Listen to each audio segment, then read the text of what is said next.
আল্লাহু আকবার। মুহাম্মদ রাসূলুল্লাহ সাল্লাল্লাহু আলাইহি ওয়াসাল্লাম তিনি নিজে কাঁদেন, হাসান কাঁদেন, হুসাইন কাঁদেন, আলীও কাঁদেন, ফাতেমাও কাঁদেন। আজরাইল বলেন তিনি আজরাইলও কান্দা শুরু করেছেন। আমি পৃথিবীতে বহু মানুষের রূহ নিয়েছি, প্রাণ নিয়েছি, কিন্তু আমি মালাকুল মউত কোনোদিন কাঁদিনি। এখন আওলাদ রাসূলের অবস্থা দেখে যখন আজরাইলও কাঁদতেছেন, আল্লাহর প্রিয় নবী সাল্লাল্লাহু আলাইহি ওয়াসাল্লাম মা ফাতেমাকে ডাক দিলেন, হে আমার মেয়ে, তোমাকে আমি কত আদর করেছি, তোমার কোনো কথা আছে কিনা? মা ফাতেমা প্রশ্ন করলেন, ইয়া রাসূলুল্লাহ, আপনি তো দুনিয়া থেকে চলে যাবেন, দুনিয়া থেকে চলে যাওয়ার পরে এই জায়গাটার নাম হচ্ছে কবর, কবরের পরে একটা জায়গা হবে হাসর। এই হাসরের ময়দানে কোটি কোটি উম্মত, মা ব্যতীত, বাবা ব্যতীত, আত্মীয় স্বজন ব্যতীত অসহায় হয়ে মানুষ নফসি নফসি করবে, মানুষ নিজের ঘামে নিজেরা সাঁতার কাটবে। ইয়া রাসূলুল্লাহ, ওই বিশাল 12 সূর্যের তাপ মাথার উপরে থাকবে, ওই কঠিন মুসিবতের সময় আমরা আপনাকে কোথায় পাবো? আল্লাহর নবী কেঁদে কেঁদে বলেন, এ ফাতেমা, আমি তোমাকে জানিয়ে দিলাম, হাসরের ময়দানে তোমরা আমাকে একটি জায়গায় পাবে, যে জায়গার নাম হচ্ছে মিজান, যেখানে আমার উম্মতের নেক এবং বদি ওজন হবে। ওইখানে আমি নবী দাঁড়িয়ে থাকবো, আমার উম্মতকে যেন ফেরেশতারা জাহান্নামে নিতে না পারে। জোরে বলেন সুবহানাল্লাহ। আল্লাহর প্যারা নবী কেঁদে কেঁদে বলেন, ফাতেমা, আমাকে তুমি মিজান পাল্লাতে পাবে। আর ফাতেমা প্রশ্ন করলেন, ইয়া রাসূলুল্লাহ, যদি মিজানে যদি আপনাকে না পাই? আল্লাহর নবী কেঁদে কেঁদে বলেন, আমাকে তোমরা জাহান্নামের দরজার মধ্যে পাবে। ইয়া রাসূলুল্লাহ, সেখানে যদি না পাই ফুলসরাতের গোড়ার মধ্যে পাবে। ইয়া রাসূলুল্লাহ, সেইখানে যদি না পাই হাউজে কাউসারের কিনারায় পাবে। মা ফাতেমা কেঁদে কেঁদে বলেন, বাবা গো, ইয়া রাসূলুল্লাহ, এতে টাইমে যদি 4টি জায়গার মধ্যে যদি আপনার উম্মত মুসিবতের মধ্যে পড়ে যায়, আপনার একা পক্ষে কিভাবে সম্ভব হবে তাদেরকে রক্ষা করার জন্য? আল্লাহর হাবিব চোখের পানি ছেড়ে বলে, ফাতেমা, তুমি আমাকে এতক্ষণ চিনতে পারো না গো ফাতেমা, তুমি জগতের বাবার মতো আমাকে বাবা মনে করো না। ফাতেমা, আকাশে যখন বৃষ্টি হয়, ওই বৃষ্টি পড়ার আগে আকাশে বিজলি মারে ঝিলিক মিলিক করে। ফাতেমা, আমার উম্মত গুনাহগারকে আমি রক্ষা করার জন্য বৃষ্টির মতো হাসরের ময়দানে দৌড়াদৌড়ি করব, একটা উম্মত তো আমি জাহান্নামে যাইতে দেব না। করে বলেন সুবহানাল্লাহ। আল্লাহর প্রিয় নবী, দু জাহানের বাদশা নবী মুহাম্মদুর রাসূলুল্লাহ সাল্লাল্লাহু আলাইহি ওয়াসাল্লাম, তিনি কেমন নবী? আল্লাহর প্যারা নবী, দু জাহানের বাদশা নবীকে তিনি ফাতেমার সাথে এই কথাগুলা বললেন। এই জন্য আমার ভাইয়েরা, যারা জ্ঞানী গুণী ভাইয়েরা রয়েছেন, জীবন পেয়েছি, জীবনটা পাওয়ার আগে মায়ের পেটের মধ্যে ছিলাম, মায়ের পেটে আসার আগে আমরা রুহ জগতের মধ্যে ছিলাম, রুহ জগতে আসার আগে আমরা কুদরতের মধ্যে ছিলাম। ভাইয়েরা আমার, প্রথম ছিলাম কুদরতের মধ্যে, তারপর আমি আপনি এসেছি আলমে আরওয়াহ রুহ জগতের মধ্যে, তারপরে বাবা এবং মায়ের মাধ্যমে আমরা এসেছি মায়ের পেটের মধ্যে। মার পেটকে আমরা বিশাল পৃথিবী মনে করেছিলাম, মায়ের পেট থেকে আমরা আসলাম ধরার বুকে জমিনের মধ্যে, আবার জমিন থেকে আমরা চলে যাব কবরের মধ্যে, কবরের মধ্য থেকে আমরা উঠবো হাসরের ময়দানে। হাসরের ময়দান কঠিন ময়দান হবে, যেই ময়দান নাম হাসরের ময়দান, যে ময়দানে 12টি সূর্যের তাপ এক মোড়ম হাতের উপরে থাকবে। নিজেরা নিজের গামী সাঁতার করবেন, ইয়া নাফসি ইয়া নাফসি বলে বলে আমরা চিৎকার মারবো সেই হাসরের ময়দানে, কঠিন মুসিবতের ময়দানে। 50,000 বছর আপনাকে আমাকে অবস্থান করতে হবে। আর সেই কঠিন হাসরের ময়দানে আমার নবী নিজেই হাদিস শরীফের মধ্যে বলেন, শাফাআতি লিআহলিল কাবাইর মিন উম্মতি। আল্লাহর প্যারা নবী হাদিস শরীফের মধ্যে বলেন, ওই ধরনের ওই শ্রেণীর উম্মতের জন্য আমার সুপারিশের দরজা খোলা থাকবে, যেই সমস্ত উম্মত আল্লাহর জমিনে গুনাহ করেছে, গুনাহ করার পরে আমার আল্লাহ ক্ষমা করেনি, বান্দা কাঁদার মতো কেঁদেছে, তারপর আল্লাহর দয়া হয়নি। ওই হাসরের ময়দানে উম্মতের চেহারা দেখে দেখে আমি নবী তাদের ডাইন হাত ধরে ধরে আমি সুপারিশ করে করে আমার মহান আল্লাহর গোসাকে পানি করে আমার উম্মত গুলিকে আমি জান্নাতে পৌঁছাই দেব। জোরে বলেন সুবহানাল্লাহ। বলেন ইয়া রাসূলুল্লাহ। আরো জোরে বলেন না ইয়া রাসূলুল্লাহ। নবী বলেন, শাফাআতি লিআহলিল কাবাইর মিন উম্মতি।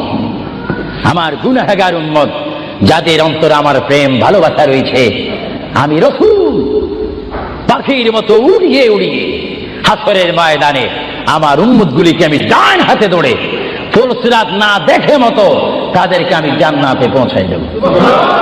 বলেন না সুবহানাল্লাহ। এই ক্ষমতা রাসূলুল্লাহকে দিয়েছেন কে? আরো জোরে বলুন কে? এবার আমার নবী মালাকুল মউত আজরাইলকে ডাক দিলেন, মালাকুল মউত আজরাইল, তুমি তোমার কাজ করতে পারো। আজরাইল ইসলাম বলে, ইয়া রাসূলুল্লাহ, দেখেন আমার নবীর মউত কি রকম। আজকে অনেকে বলেন নবীর মরে গিয়েছে, ভালো কথা তারা জানেন না বলে এই কথা বলেন। আমি ভাই ফিতনা চাই না, ঝগড়া চাই না, কাটাকাটি চাই না, কিন্তু কেউ যদি কাউকে গালি দেয়, কিন্তু গালির যদি কিছু জবাব দেওয়া না হয়, তাহলে গালিটা সত্য হয়ে যায়। এর জন্য মাঝে মাঝে আমি কিছু বলি, কিন্তু ঝগড়া করা আমাদের ইসলামের দায়িত্ব নয়। আমাদের ইসলামিক দায়িত্ব হচ্ছে কু আনফুসাকুম ওয়া আহলিকুম নারা।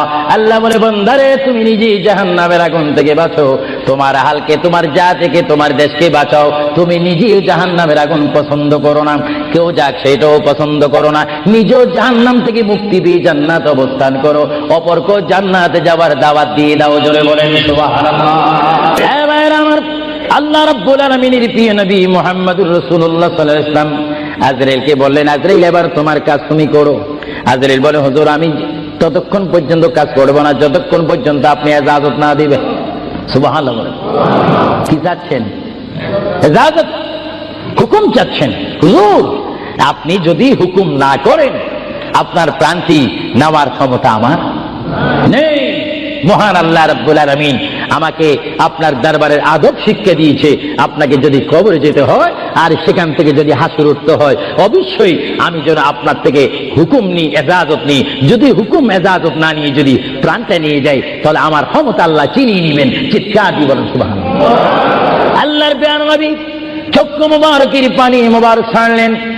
ভাইয়ের আমার, পৃথিবীর কোন মানুষ ইমান নিয়ে মরে যদি তার মুখে কলমা থাকে, জোরে বলেন কি থাকে? কলমাটা আপনারা সবাই বলুন, লা ইলাহা ইল্লাল্লাহ। জোরে, লা ইলাহা ইল্লাল্লাহ, লা ইলাহা ইল্লাল্লাহু মুহাম্মাদুর রাসূলুল্লাহ। ইমানের টাইমে যেমন আল্লাহর নাম আপনার মুখে আসতে হবে, পুরুষ বলেন আর মা বোনেরা বলেন, প্রত্যেকের মুখে যেমন মৃত্যুর টাইমে আল্লাহর নাম আসতে হবে, তেমনি ভাবে সঙ্গে সঙ্গে নবীর নামও আসতে হবে কি হবে না? নবীর নাম বাদ দিয়ে কলমা পড়া হবে না। আল্লাহর প্রিয় নবী, দু জাহানের বাদশা নবী, তিনি ইন্তেকাল, তার মৃত্যু হবে, তিনি দুনিয়ার থেকে চলে যাচ্ছেন। তিনি কোন কলমা পড়েছেন? আল্লাহর প্যার নবী দুনিয়ার থেকে চলে যাওয়ার টাইমে তিনি এই কলমা পড়েছেন, এই কথা বলেছেন। আমার ভাইয়েরা বলেন, রব্বি হাবিলি উম্মতি, রব্বি হাবিলি উম্মতি। আল্লাহ আমি এখন পৃথিবীর থেকে চলে যাব, যাওয়ার টাইমও তোমাকে ডাক দিচ্ছি, রব্বি, হে আমার রব, রব্বি, হে আমার আল্লাহ, হাবিলি উম্মতি, তোমার কাছে আর কিছু চাই না, আমার উম্মতগুলোকে মাফ করে আমাকে দিয়ে দাও। জোরে বলেন সুবহানাল্লাহ, বলেন আল্লাহু আকবার। কিন্তু মানুষ যখন কবরে যায় কলমা পড়তে হয় কি হয় না? ঈমান। কিন্তু আমার নবী যদি আমাদের মতো মানুষ হয়ে থাকেন, তিনি কাল কলমা পড়ে কবরে গিয়েছেন। প্রশ্ন বুঝতে কোনো কষ্ট হয়? আমরা তো কলমা পড়ি কোথায় যেতে চাই? কবর। জোরে বলুন, আমরা কি পড়তে হবে? কলমা শরীফ পড়ে অবশ্যই আমাদেরকে যেতে হবে কোথায়? কবরে। কিন্তু আমার নবী যদি আমাদের মতো মানুষ হয়ে থাকেন, তাহলে মুহাম্মদুর রাসূলুল্লাহ কি কার কলমা পড়ে তিনি কবরে গিয়েছেন? আল্লাহর নবীর কলমা ছিল লা ইলাহা ইল্লাল্লাহু ইন্নী রাসূলুল্লাহ। চিৎকার দিয়ে বলেন সুবহানাল্লাহ। আল্লাহর নবী বলেছেন, লা ইলাহা ইল্লাল্লাহ, আল্লাহ ছাড়া কোনো মাবুদ নাই, ইন্নী রাসূলুল্লাহ, নিশ্চয় নিশ্চয় আমি আল্লাহর রাসূল। জোরে বলেন সুবহানাল্লাহ। এই জন্য সমাজে রয়েছে, নিজে যাকে বড় বলে বড় সেই নয়। বলেন, নিজে যাকে বড় বলে বড় সেই নয়, দশে যাকে বড় বলে বড় সেই হয়। আল্লাহর নবী বলে, তোমরা যদি নিজকে নিজে বড় বলো তোমরা বড় হবে না, কিন্তু আমার বেলা এটা ব্যতিক্রম। আমি নিজকে নিজে বলতেছি, ইন্নী রাসূলুল্লাহ, আমি আল্লাহ রসুল। আমাকে যারা মানবে তারা সাহাবী জান্নাতি, আমাকে যারা মানবে না তারা বেদিন, তারা জাহান্নামী। জোরে বলেন সুবহানাল্লাহ। আল্লাহর প্রিয় নবী উম্মতি উম্মতি বলে কাঁদতেছেন। কেঁদে কেঁদে তিনি আজরাইলকে হুকুম দিলেন, আপনার কাজ আপনি করতে পারেন। আজরাইল ইসলাম আল্লাহর প্রিয় নবীর সিনা মুবারকের উপর হাত রাখলেন। হাত মুবারক রাখার পরে এই মুহূর্তের মধ্যে আল্লাহর নবী দুজানের বাচ্চা নবী তিনি একটা চিৎকার মারলেন, ও ভাই আজরাইল তুমি কি করতেছো? ইয়া রাসূলুল্লাহ আপনার রূহ মুবারক আমি বাহির করতেছি। আজরাইল তুমি কি করতেছো? ইয়া রাসূলুল্লাহ আপনার রূহ মুবারক আমি নিয়ে যাচ্ছি। আমার নবী চিৎকার দিয়ে বলে, ভাই আজরাইল তোমাকে একটু আমি অনুরোধ করি তুমি একটু দেরি করো, তুমি আমার বুকের উপরে কি রেখেছো? ইয়া রাসূলুল্লাহ আপনার বুক মুবারকের উপর আমি শুধু হাতটা রাখলাম। আজরাইল তুমি বুঝি হাত রেখেছো? আমার অনুভব হয় যেন 7টা আসমান আর 7টা জমিন আমার বুকের মধ্যে দিয়েছো। আজরাইল 7টা আসমান আর 7টা জমিন যেন তুমি আমার বুকের উপরে দিয়েছো। এই মৃত্যুর যন্ত্রণা আমি সহ্য করতে পারি না। তবে তোমাকে আমি অনুরোধ করি, আমার উম্মত গুনাহগার হবে, আমার উম্মত বদকার হবে, আমার উম্মত আমাকে না দেখে দেখে ইয়া নবী ইয়া রাসূল বলবে, আমার উম্মতরা তোমার এই কষ্ট সহ্য করতে পারবে না। আজরাইল তোমাকে আমি অনুরোধ করে গেলাম, কিয়ামত পর্যন্ত যত কোটি কোটি উম্মত পৃথিবীর বুকে মৃত্যুবরণ করবে, সকলের কষ্টটুকু তুমি আমাকে দিয়ে দাও, আমি নবী সহ্য করব, তবু আমার উম্মত সহ্য করতে পারবে না। জোরে বলেন সুবহানাল্লাহ। আল্লাহ নবী কেঁদে কেঁদে যখন বলেন, এই মুহূর্তে আজরাইল বলে, ইয়া রাসূলুল্লাহ ইয়া হাবিবাল্লাহ আপনাকে আমি একটা কথা জানাই দিতে চাই, যারা আপনার আশিক, যারা আপনার গোলাম, যারা আপনার প্রেমিক, যারা কোরআন শরীফ পড়ে, যারা দুরূদ শরীফ পড়ে, যারা নামাজ পড়ে, আল্লাহর সাথে কাউকে শরীক করে না, নবীর সাথে বেয়াদবি করবে না, আউলিয়া কেরামের সাথে বেয়াদবি করবে না, ইয়া রাসূলুল্লাহ তাদের মধ্যে আল্লাহ এমন একটা ঈমানের স্পিরিট দিবে, তাদের সামনে যখন আমি চলে যাব, চুম্বককে দেখলে যেমনি ভাবে একে অপরকে আকর্ষণ করে, ইয়া রাসূলুল্লাহ এমনি ভাবে আপনারা আশিকদের রূহ আমি নেব, তারা নিজেও বলতে পারবে না। ময়দার বিদ্যুৎ থেকে একটা চুল বাহির করতে যেমনি ভাবে ময়দা ডিস্টার্ব হয় না, ইয়া রাসূলুল্লাহ আপনার চেহারা মোবারক তাদের সামনে আমি তুলে ধরবো, আপনার চেহারা দেখে দেখে আপনার উম্মতরা কলমা পড়তে পড়তে কবরের মধ্যে চলে আসবে। জোরে বলেন সুবহানাল্লাহ, বলেন আল্লাহু আকবার। আল্লাহর প্যারা নবী মুহাম্মদ রাসূলুল্লাহ রূহ মুবারক নেওয়া হলো। বুঝেন, যদি নবীও চলে যেতে হয় সেখানে তো আপনার থাকার কোনো ব্যবস্থা নেই। চিন্তা করেন আপনার ঘরটা কত লক্ষ টাকার, আপনার অবস্থান কত কোটিপতি শিল্পপতি, সব মিথ্যা, সব বানর আমার আপনার পর হবে, কিচ্ছু সঙ্গে যাবে না, একমাত্র রাসূলুল্লাহর সুন্নাত, আল্লাহর হুকুম, রাসূলুল্লাহর আদর্শ আমার আপনার কবর ও হাসরের নাজাতের ফয়সালা হবে। চিৎকার দিয়ে বলেন সুবহানাল্লাহ। মুহাম্মদ রাসূলুল্লাহর রূহ মুবারক নেওয়া হলো, নিয়ে গেলেন, সাহাবায়ে কেরামের মধ্যে চিৎকার শুরু হলো, প্রিয় নবী চলে গেলেন। আল্লামা শেখ আব্দুল হক মুহাদ্দিস দেনবী মাদারিসুন নবুয়তের মধ্যে তিনি বলেন, বিশ্বের শ্রেষ্ঠতম ক্লাস নম্বর 1 মুহাদ্দিস, যার সিনার মধ্যে লক্ষ লক্ষ হাদিস মুখস্থ ছিল। তিনি মাদারিসুন নবুয়ত ফারসি কিতাবের মধ্যে তিনি লেখেন, মুহাম্মদ রাসূলুল্লাহর রূহ মুবারক যখন নেওয়া হলো, আল্লাহর পেয়ারা হাবিবের রূহ মুবারক নিয়ে আসমানে আজরাইল প্রথম আসমানে চলে গেলেন। জোরে বলেন কোথায়? প্রথম আসমানে গেল, দ্বিতীয়, তৃতীয়, চতুর্থ, পঞ্চম, ষষ্ঠ, সপ্তম আসমানে যখন চলে গেল, ওই সপ্তম আসমানে যাওয়ার পরে আল্লাহ রাব্বুল আলামিন হাকামুল হাকিমিনের ওই পাঠানো আজরাইল তিনি চিৎকার দিলেন ফেরেশতাদের মহলের মধ্যে গিয়ে, ফেরেশতাদের কাছে গিয়ে তিনি একটা চিৎকার দিলেন, ফেরেশতারা তোমরা একটু আমাকে বিপদ থেকে রক্ষা করো, আমি জীবনে অনেক রূহ নিয়েছি কিন্তু এমন একটা চিন্তা অনুভব করিনি, মুহাম্মদ রাসূলুল্লাহর রূহ মুবারক আমার হাতের মধ্যে, এই রূহুর নূরের তাজাল্লি আমি সহ্য করতে পারছি না, তোমরা এই নূরটা একটু গ্রহণ করো। ফেরেশতারা জবাব দিচ্ছে, আজরাইল মুহাম্মদ রাসূলুল্লাহর রূহ মুবারক জায়গার মধ্যে এখানে কোনো জায়গা নাই। এইভাবে আজরাইল আরশ, কুরসি, লৌহ কলম সব জায়গার মধ্যে গেলেন, লাহুতে গেলেন, মালাকুতে গেলেন, রূহ মুবারক কোথাও রাখার জায়গা নাই। কিছুক্ষণ পরে আমার আল্লাহ ডাক দিয়ে বলে, আজরাইল আমার বন্ধুর রূহ মুবারক তোমাকে আনার জন্য বললাম, শুধু একটু পরীক্ষা করলাম, বিশ্ববাসীকে শিক্ষা দিয়ে দিলাম, হে আজরাইল আমার বন্ধুর রূহ মুবারক, বন্ধুর বডি ছাড়া দ্বিতীয় কোনো জায়গা রাখিনি এই বন্ধুর রূহ মুবারক রাখার জন্য। হে আজরাইল তুমি দেরি করো না, যে মদিনার থেকে সাহাবায়ে কেরামের সামনে বন্ধুর রূহ মুবারকটা নিয়ে এসেছো, আবার ওই জায়গায় গিয়ে রূহ মুবারকটা দিয়ে আসো। বলে বলেন সুবহানাল্লাহ, বলেন আল্লাহু আকবার, বলেন ইয়া রাসূলুল্লাহ। এটা হুকুম কার? রূহ মুবারকটা আবার নিয়ে আসলো।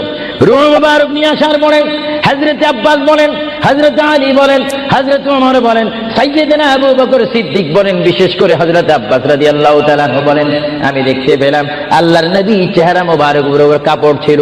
কাপড়টা যখন ছিল, হঠাৎ করে আমি দেখি আল্লাহর নবীর জবান মোবারক যেন নড়াচড়া করতেছে। সুবহানাল্লাহ। হযরতে আব্বাস বলেন, আমি ওমরকে ডাক দিলাম, সাইয়েদনা আবু বকরকে ডাক দিলাম, এ সাহাবীরা তোমরা কেঁদো না, আল্লাহর নবী মরে নেই, আল্লাহর নবী মৃত্যুবরণ করতে পারে না, আল্লাহর নবী যদি মরে যায় আল্লাহর রহমত শেষ হয়ে যাবে। তোমরা দেখো রে, আল্লাহর নবী যেন জবান মোবারকে কি জানি বলতেছে। হযরতে সাইয়েদনা আবু বকর বলেন, আমার কানটি, আমার ডাইন কান আল্লাহর নবীর জবান মোবারক উপরে যখন দিলাম, আমি দেখতেছি আল্লাহর হাবিব জবান মোবারক দিয়ে বলতেছে, রব্বি হাবিলি উম্মতি, রব্বি হাবিলি উম্মতি।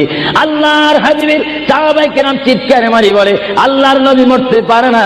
আল্লাহর নবীর কাফন মোবারকের কাপড় যখন একটু সরানো হলো, আমার নবী একটু মুস্কি হাসি দিলেন। সাইয়েদনা আবু বকর বলেন, আমি রাসূলের মুস্কি হাসি দেখে একটা ইঙ্গিত পেলাম, আমাকে এই অবস্থাও তোমরা কবর দিতে হবে। জোরে বলেন সুবহানাল্লাহ, আরো জোরে বলেন সুবহানাল্লাহ। সাইয়েদনা আবু বকর সিদ্দিক বুঝে গেলেন, আল্লাহর নবীকে গোসল দেওয়া হলো, সব কিছু দেওয়া হলো, জানাজা পড়াইয়ে ইমাম বিহীন আমাদের জানাজা পড়তে হয় ইমামের নেতৃত্বে। 4 তাকবীরের সহিত কি পড়ে? জানাজা। আরো জোরে বলেন কি পড়ে? ইমাম কি পিছে থাকে না সামনে থাকে? কিন্তু আমার নবীর জানাজা এইভাবে হয়নি। আমার নবীর জানাজা কিভাবে হয়েছে জানেন? কুররাতুল ওয়াইজিন দুররাতুন নাসিহিন কিতাবের নাম। কিতাবের নাম বলে দিচ্ছি মাআরিজুন নবুওয়াত, কিতাবের নাম বলে দিচ্ছি মাকামে নবুওয়াত, শাওয়াহিদুন নবুওয়াত। এই কিতাবখানা লেখা হয়েছে আজ থেকে প্রায় 850 বছর পূর্বে। আল্লামা আব্দুর রহমান নুরউদ্দিন জানি রহমাতুল্লাহ আলাইহি কিতাবের মধ্যে উল্লেখ করেন, মুহাম্মদুর রাসূলুল্লাহ সাল্লাল্লাহু আলাইহি ওয়াসাল্লাম এমন একজন পয়গম্বর যার মৃত্যু এমন একটা মৃত্যু হয়েছে, যিনি কবর শরীফে যাওয়ার আগে তার নামাজে জানাজা পড়েছেন। সমস্ত ফেরেশতারা এসে তাওয়াফ করে করে, সমস্ত সাহাবীরা চতুর্দিকে তাওয়াফ করে করে, দুরূদ শরীফ পড়ে পড়ে নবীকে কবরের মধ্যে নিয়েছেন। জোরে বলেন সুবহানাল্লাহ। তোর নবীর জানাজা, আমাদের জানাজা যেমনি ভাবে পড়া হয়, নবীর জানাজাও তেমনি ভাবে পড়া হয়নি। কারণ আমাদের জন্য, মৃত্যু ব্যক্তির জন্য জানাজা কি ফরজে কিফায়া, আর আমার নবী কি মরা না জিন্দা? আওয়াজ বোঝা যায় নবী মরে গেছে। আরো জোরে বলেন নবী মরা না জিন্দা? আপনার মদিনা শরীফ যান, মরা নবীর কাছে না জিন্দা নবীর কাছে? নামাজে নবীকে সালাম দিচ্ছেন, মরা নবী না জিন্দা নবী?